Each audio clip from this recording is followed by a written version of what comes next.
안녕하십니까. 이번 시간에는 돈키호테 2권에 등장하는 몬테시노스 동굴의 모험을 함께 읽어보면서 여기에 담긴 철학적 함의, 특히 플라톤의 동굴의 비유와의 연결점을 살펴보도록 하겠습니다. 돈키호테 2권을 읽다 보면 돈키호테가 여러 모험을 이어가던 중 모든 활동을 멈추고 몬테시노스 동굴로 들어가는 내용이 있습니다. 이 장면을 보면서 우리는 일본에서 돈키호테가 시에라 모레나 산으로 들어가 수행하던 모습을 떠올리게 되는데요. 일본에서는 산이 가장 높은 곳으로 올라갔다면 이권에서는 오히려 땅속 깊은 곳, 지하 세계로 내려가는 모습입니다. 두 장면은 상반된 공간으로 향하는 여정을 그려내고 있기 때문에 만약 세르반테스가 의도적으로 배치했다면 이는 정말 작가의 심오한 상상력과 통찰력을 보여주는 대목이라고 평가하게 됩니다. 즉, 이런 장면들은 단순한 서사적 장치가 아니라 이야기의 흐름에서 모험을 잠시 멈추고 사유에 잠기는 시간으로서의 중요한 기능을 합니다. 아울러 이런 사유의 시간이 끝난 후 다시 모험이 이어지기 때문에 이 멈춤의 시간을 어떻게 해석하느냐는 작품을 이해하는 데 있어서 매우 중요한 포인트라고 할 수 있겠습니다. 그렇다면 세르반테스는 왜 돈키호테를 동굴 속으로 보냈을까요? 이 질문에 대해서는 플라톤의 동굴의 비유와 연결해서 생각해 보고자 합니다. 먼저 돈키호테가 동굴에 들어가기 전에 하는 말은 다음과 같습니다.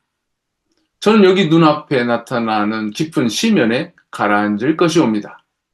그것은 오직 세상을 알기 위함입니다. 이 말에서 우리는 세상을 알기 위해 동굴에 들어간다는 점에 주목할 필요가 있겠습니다. 스페인어 원문으로는 운디르메 엔엘 아비스모 솔로 파라 코노세르 엘 문도라고 표현되는데요. 단순한 호기심이 아닌 세계에 대한, 즉 세상에 대한 인식의 탐구를 목적으로 동굴에 들어간다는 점에서 플라톤이 말한 철학자, 즉 철인을 떠올리게 됩니다. 플라톤의 동굴의 비유에서 사람들은 동굴 안에 갇혀 그림자를 보고 그것이 진실이라고 믿습니다.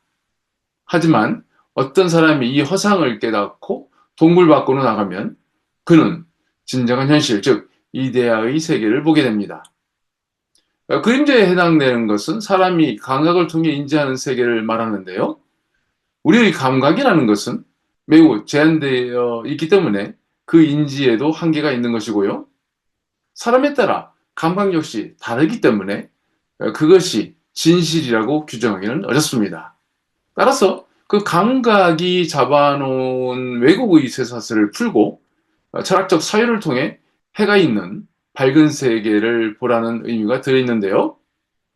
더 중요한 건 그 다음입니다. 이 철이는 다시 동굴로 들어와 동굴 속 사람들에게 진실을 전해야 하죠. 하지만 동굴 속 사람들은 그 철인을 비웃거나 미쳤다고 생각합니다. 플라톤의 동굴의 비유에 있는 이 설정이 돈키호테의 몬테시노스 동굴 장면과 굉장히 유사하게 그려지고 있는 게 사실입니다. 먼저 돈키호테가 동굴로 들어가는 장면은 다음과 같습니다. 그는 깊은 동굴로 다가갔는데 칼질을 하거나 팔 힘으로 덤불들을 걷어내지 않으면 밧줄을 타고 내려가거나 들어가는 것조차 불가능해 보였다. 손으로 칼을 잡고 동굴 입구에 있는 덤불들을 자르고 쓰러뜨리기 시작하니 그 소음과 시끄러운 소리에 아주 커다란 까마귀와 갈까마귀들이 수없이 튀어나왔다. 동굴로 들어가는 길은 험하고 위험하고 외롭습니다. 바로 철인이 동굴을 나온다거나 다시 동굴로 들어가는 과정처럼 말입니다. 그래서 아무나 할 수 있는 일이 아닌 용기가 있는 사람만이 가능한 일이죠. 용감한 기사, 돈키호테나 할 수 있는 것이겠죠. 동굴에서 만난 인물 몬테시노스는 돈키호테의 용기를 높이 평가하면서 이렇게 말합니다. 기나긴 세월 동안 우리는 용감하신 기사 라만차의 돈키호테여, 마법에 걸려 이 적적한 곳에 이렇게 살면서 그대를 만날 날을 기다렸노라.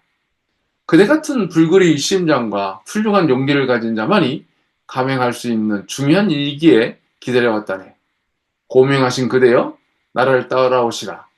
내 그대에게 이 투명한 성에 숨겨진 신비로운 것들을 보여주겠노라.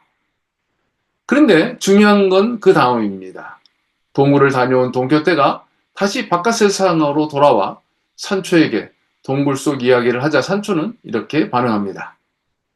산초는 주인한테 이 이야기를 듣고는 금방이라도 정신을 잃든지 웃음이 터져 죽을 뻔했다. 산초는 주인이 정신이 나갔거나 완전히 미쳤다고 생각했다. 이 반응은 동굴의 비유에서 밖의 밝은 세상을 보고 동굴로 돌아와 자신들에게 전해주는 철인의 말을 이해하지 못하고 오히려 그를 비웃는 사람들의 모습과도 매우 닮아 있습니다. 산초의 의심에 대해 돈키호테는 조용히 이렇게 말하죠.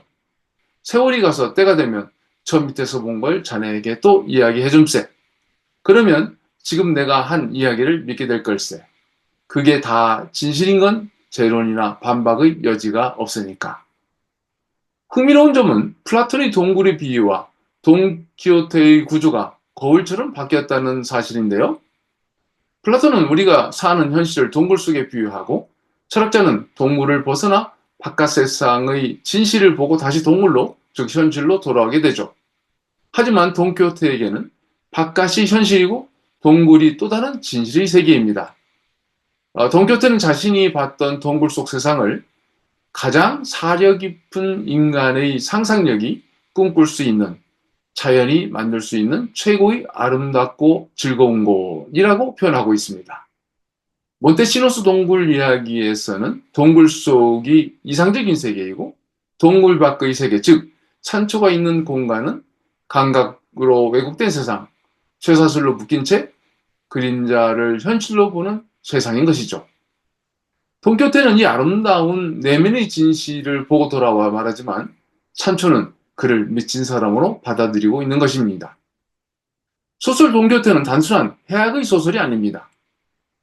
작품 안에는 철학적, 존재론적, 인신론적인 질문들이 수없이 녹아 들어 있습니다. 그리고 그중 하나가 바로 플라톤의 동굴의 비유를 닮은 몬테시노스 동굴의 이 장면이라는 생각을 하게 되죠. 글쎄요, 우리에게 현실과 사실이란 무엇입니까? 혹시 그것은 나와 우리의 편견과 고정관념은 아닌지 생각해 본 적이 있는지요? 돈키호테가 경험했다는 동굴 속 이야기는 사실이고 진실일까요? 아니면 산초가 말했듯 돈키호테가 미쳤기 때문에 나온 환상일까요? 여러분들의 독서와 사유에 도움이 되는 질문이길 바랍니다.